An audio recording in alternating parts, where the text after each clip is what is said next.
Your pictures of ghosts. Did any of you see anything on the tour?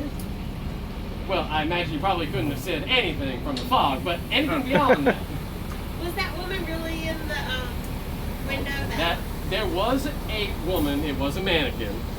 Okay. They love to put the mannequin up there in the evenings to have all the passersby on the ghost tours look up and point and say, "Oh, that's Inn of Savannah."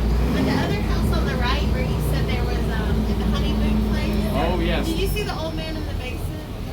I did not. Did y'all? Girl, I wasn't looking at her. There was a man down there. Where at?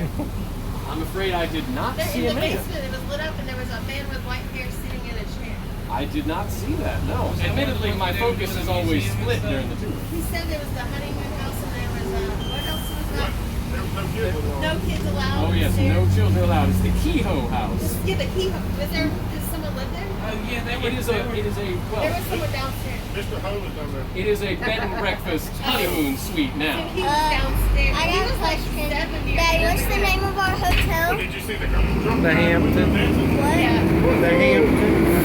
Is there any ghost stories about the Hampton Hotel? Oh, about the Hampton. Well, you see, a lot of these buildings right here, including the Hampton Inn, a lot of these used to be warehouses.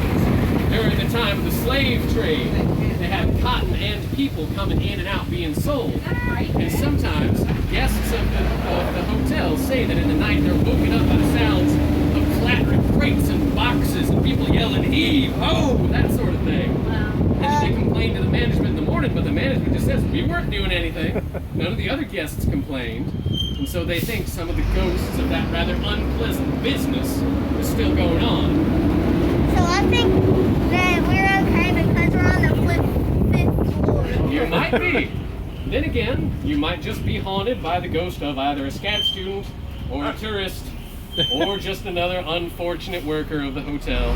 Well, I had a cat that passed away. Maybe he might come. Well, then he would be haunting you, not Savannah. In that case, I think I'll make my way back up to the front of the trolley. Do you have any ghost stories about the Eliza Thompson house? My wife and I stayed there one time, and it's supposed to be haunted as well. Unfortunately, I'm not too familiar with the story of the Eliza Thompson house. I only know vague details about platters moving, candles being snuffed out and lit spontaneously. They think that some of the folks that died want to keep it very hospitable for the new folks in town. Other than that, I'm afraid I don't know any specifics of the stories other than lights flickering on and off, that sort of thing. Well, whenever we stayed there, I didn't tell my wife until we were on the way home. But I woke up during the middle of the night, felt like something was on my legs. Really? And I mean, I couldn't even move. I mean, it was like it was holding from my knees down to my feet down.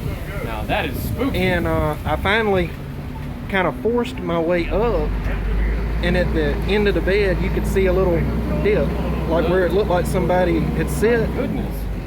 Now I didn't tell her anything until we got almost halfway back to Florence, but it freaked me out. I couldn't go back to sleep that night. I mean, I was just not blaming. Maybe that was Mama's the little girls that died in her belly. Maybe that was one of them sitting on there. I don't think it was that.